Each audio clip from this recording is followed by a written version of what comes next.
नमस्कार दोस्तों, रक्षाबंधन के त्योहार से तो हम सभी अच्छी तरह परिचित हैं। आज के वीडियो में मैं आपको सुनाने जा रही हूँ रक्षाबंधन के त्योहार से जुड़ी कहानियाँ, यानी रक्षाबंधन की शुरुआत कब, कैसे, कहाँ और क्यों हुई थी। इसके पीछे कई कहानियाँ प्रचलित हैं। वही सारी कहानियाँ आज मैं आपको सुनाने जा रही हूँ। ये जानकर आप हैरानी में पड़ जाएंगे कि रक्षाबंधन की शुरुआत असल में बहन द्वारा भाई को राखी बांधने से नहीं, बल्कि पत्नी द्वारा पति को राखी बांधने से हुई थी। आइए जानते हैं ये रोचक कहानी। एक बार युधिष्ठिर ने भगवान कृष्ण से कहा, हे कृष्ण, मुझे रक्षाबंधन की वो कहानी सुनाइए जिससे मनुष्यों के सारे दुख दूर होते हों और प्रेत बाधाएं दूर होती हों। भगवान कृष्ण ने उन्हें बताया, सुनो पांडव श्रेष्ठ, एक बार देवताओं और राक्षसों में युद्ध छिड़ गया और ये युद्ध लगातार 12 सालों तक चलता ही रहा। राक्षसों ने देवताओं को हराकर उनके राजा इंद्र को भी हरा दिया। ऐसी दशा में देवताओं के साथ इंद्र अमरावती को चले गए। उधर दैत्यराज ने तीनों लोगों को अपने वश में कर लिया और ये घोषणा कर दी कि इंद्रदेव सभा में ना आए और देवता और मनुष्य कोई यज्ञ कार्य ना करें। सभी लोग सिर्फ और सिर्फ मेरी पूजा करें। अब दैत्यों के राजा की ये आज्ञा सुनकर यज्ञ, वेद, पठन पाठन और उत्सव सभी कुछ समाप्त हो गए। धर्म के नाश के कारण देवताओं की ताकत घटने लगी। ये देखकर इंद्र अपने गुरु बृहस्पति महाराज के पास गए और उनके चरणों में गिरकर प्रार्थना करने लगे, हे गुरुवर, ऐसी दशा में अब तो मुझे लगता है कि मेरे पास अपने प्राण देने के अलावा और कोई रास्ता बाकी नहीं रह गया है। ना तो मैं पीठ दिखाकर भाग सकता हूँ और ना ही युद्ध भूमि में उनके सामने टिक सकता हूँ। कृपा करके आप ही मुझे कोई उपाय बताइए। बृहस्पति ने इंद्र की तकलीफ सुनकर उसे रक्षा विधान करने के लिए कहा। सावन मास की पूर्णिमा को सुबह इस मंत्र से ये रक्षा विधान संपन्न किया गया। ये न बद्धो बलिर राजा दानवेंद्रो महाबलः तेन त्वामभिवध्नामि रक्षे मां चलः। इंद्र की पत्नी शची ने इस पावन अवसर पर पंडितों से स्वस्ति वाचन करवाया और एक रक्षा का सूत्र लिया और उसे इंद्र की दाहिनी कलाई पर बांधकर युद्ध भूमि में उसे लड़ने के लिए भेज दिया। रक्षा के इस सूत्र यानी रक्षा बंधन के प्रभाव से दैत्य भाग खड़े हुए और इंद्र की विजय हुई। ऐसा माना जाता है कि तभी से रक्षा के इस सूत्र को कलाई पर बांधे जाने का रिवाज शुरू हुआ। समय बीतने के साथ इसका रूप भी बदला और ये भाई बहन के त्योहार के रूप में ज्यादा प्रचलित हो गया। रक्षाबंधन की अगली कहानी महाभारत से जुड़ी है और बहुत ही रोचक है। जैसा कि हम सभी जानते हैं, द्रौपदी 5 पांडवों की पत्नी थी। श्री कृष्ण उसके मित्र थे और गुरु के समान थे। एक बार युधिष्ठिर ने राजसूय यज्ञ किया और उसके बाद बड़े बड़े राजा महाराजाओं से भरे दरबार में श्री कृष्ण की बुआ के बेटे शिशुपाल ने कृष्ण का और भीष्म सहित अन्य कई लोगों का अपमान करना शुरू कर दिया। शिशुपाल को बहुत समझाया गया, लेकिन वो चुप नहीं हुआ। आखिरकार श्री कृष्ण ने अपने सुदर्शन चक्र से उसे मार डाला। ऐसा करते हुए उनकी उंगली में चोट लग गई और उससे खून निकलने लगा। ये देखकर द्रौपदी ने जल्दी से अपनी साड़ी के एक हिस्से को फाड़कर उनकी उंगली पर बांध दिया।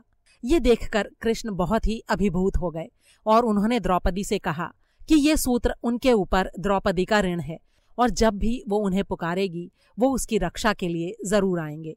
इस घटना के कुछ समय बाद ही पांडवों को अपने चचेरे भाइयों कौरवों के हाथों चौपड़ के खेल में बहुत बड़ी हार और अपमान का सामना करना पड़ा।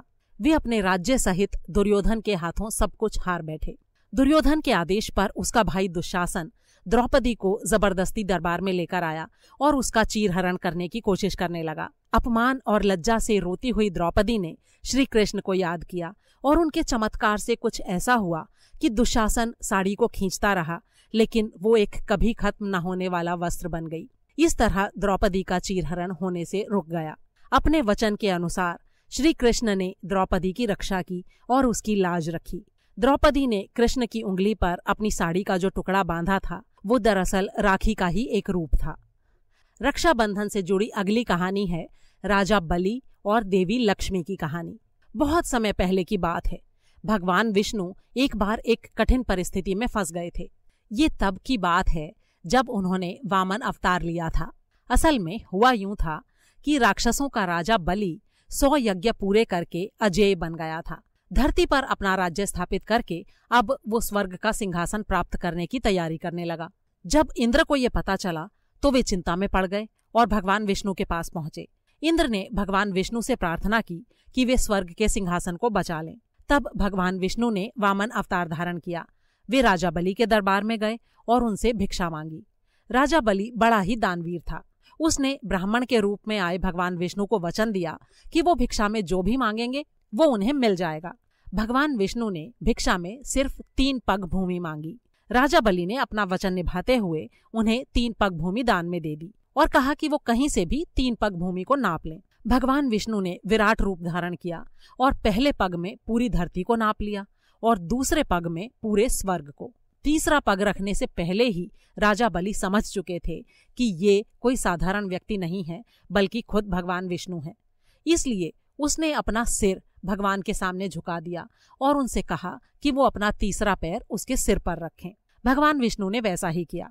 इस तरह राजा बलि अपना पूरा राज्य और सब कुछ गंवाकर पाताल लोक में रहने को मजबूर हो गया। पाताल लोक जाने से पहले राजा बलि ने प्रार्थना की और भगवान विष्णु ने उससे प्रसन्न होकर उसे अपने वास्तविक रूप में दर्शन दिए। वे बलि की दानवीरता से बहुत ही प्रसन्न थे। उन्होंने उससे कहा कि वो कोई वरदान मांगे। राजा बलि ने कहा, हे भगवान, मेरा सब कुछ तो चला गया है, अब तो बस मेरी आपसे यही प्रार्थना है कि आप हर समय मेरे सामने उपस्थित रहें। अब भगवान विष्णु वचन दे चुके थे, इसलिए उन्हें उसकी बात मानने को मजबूर होना पड़ा। वो राजा बलि के साथ पाताल लोक जाकर वहीं रहने लगे। वैकुंठ में लक्ष्मी जी भगवान विष्णु की प्रतीक्षा कर रही थीं। जब उन्हें इस बारे में पता चला तो वो बड़ी ही चिंता में पड़ गईं। उन्होंने नारद जी को बुलाकर इस समस्या का समाधान करने के लिए पूछा। नारद जी ने उन्हें सुझाया कि वो राजा बलि को रक्षा का सूत्र बांधकर अपना भाई बना लें और उपहार में भगवान विष्णु को उनसे वापस मांग लें। देवी लक्ष्मी ने वैसा ही किया। वो एक गरीब महिला का रूप धरकर वहां गईं और उन्होंने राजा बलि के हाथ पर राखी बांधी। जब राजा बलि ने उनसे उपहार में कुछ मांगने को कहा तो उन्होंने विष्णु जी को मांग लिया।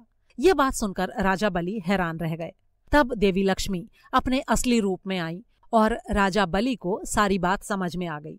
उन्होंने राखी की लाज रखते हुए भगवान विष्णु को देवी लक्ष्मी जी के साथ भेज दिया। लेकिन जाते जाते भगवान विष्णु ने राजा बलि से कहा कि वे हर साल 4 माह तक पाताल लोक में निवास करेंगे। वही 4 महीने चातुर्मास कहलाते हैं और देवशयनी एकादशी से शुरू होकर देवउठनी एकादशी तक चलते हैं। जिस दिन देवी लक्ष्मी ने राजा बलि को ये रक्षा सूत्र बांधा था वो श्रावण मास की पूर्णिमा का दिन था और तभी से वो दिन रक्षाबंधन के रूप में मनाया जाने लगा। अगली कहानी है राजा हुमायूं और रानी कर्णावती की कहानी। ये कहानी भारत के इतिहास में दर्ज है। ये तब की बात है जब दिल्ली पर मुगलों का शासन हुआ करता था। उस समय राजस्थान के चित्तौड़ में राणा सांगा की विधवा रानी कर्णावती राज्य संभाल रही थी। वैसे तो चित्तौड़ का राजा उनका बेटा था जिसका नाम था राणा विक्रमादित्य, लेकिन उसकी आयु काफी कम होने के कारण उसकी माँ रानी कर्णावती ही राज्य संभाल रही थी। उसी समय पर गुजरात के राजा बहादुर शाह ने चित्तौड़ पर हमला कर दिया। हालांकि चित्तौड़ युद्ध का सामना कर रहा था, लेकिन उसके बचने की उम्मीद बहुत कम थी। रानी कर्णावती जानती थी कि मुगल बहुत शक्तिशाली हैं और सिर्फ उनकी मदद से ही बहादुर शाह को हराया जा सकता है। इसलिए आखिरी उम्मीद के रूप में उन्होंने मुगल बादशाह हुमायूं को एक राखी के साथ एक संदेश भेजा। हुमायूं उस समय किसी दूसरी लड़ाई में व्यस्त था। वो एक बहादुर योद्धा था और आमतौर पर किसी भी बात की वजह से अपनी सैन्य योजना या अपने युद्ध की योजना को बदलता नहीं था। लेकिन कर्णावती की राखी मिलने के बाद वो उसकी मदद करने से रुक नहीं पाया। उसने कर्णावती को अपनी बहन मानकर उसकी रक्षा करने का फैसला कर लिया। उसने तुरंत अपने सैनिकों को दिशा बदलने के लिए कहा और कर्णावती की मदद करने के लिए चल पड़ा। लेकिन इसके बावजूद हुमायूं के वहां पहुंचने से पहले ही बहादुर शाह चित्तौड़ में घुस गया। अपने सम्मान की रक्षा करने के लिए रानी कर्णावती बहुत सी दूसरी औरतों के साथ जौहर में कूद गई। हुमायूं अपनी बहन की रक्षा के लिए सब कुछ छोड़ छाड़ कर आया था, लेकिन अफसोस कि वो रानी को बचा नहीं सका। लेकिन बाद में उसने अपना फर्ज पूरा किया और बहादुर शाह से युद्ध करके चित्तौड़ को कब्जे में किया और उसे कर्णावती के बेटे को सौंप दिया। रक्षाबंधन से जुड़ा अगला किस्सा है सिकंदर और पोरस का। कहते हैं कि जब सिकंदर ने भारत पर आक्रमण किया तो उत्तर पश्चिम भारत के राजा पोरस के साथ उसकी लड़ाई होने वाली थी। राजा पोरस बहुत ही वीर और कुशल योद्धा थे। सिकंदर की पत्नी रोक्साना इस बात को जानती थी और अपने पति की रक्षा को लेकर काफी चिंता में थी। अपने पति की जान बचाने की कोशिश में उसने राजा पोरस को राखी भेजी और उनसे अपने पति की रक्षा करने का वचन मांगा। युद्ध के मैदान में जब पोरस और सिकंदर आमने सामने थे, तब कहा जाता है कि एक समय ऐसा आया था कि राजा पोरस सिकंदर को मारने ही वाले थे, लेकिन उन्हें अपनी बहन से किया गया वादा याद था, इसीलिए उन्होंने सिकंदर को छोड़ दिया।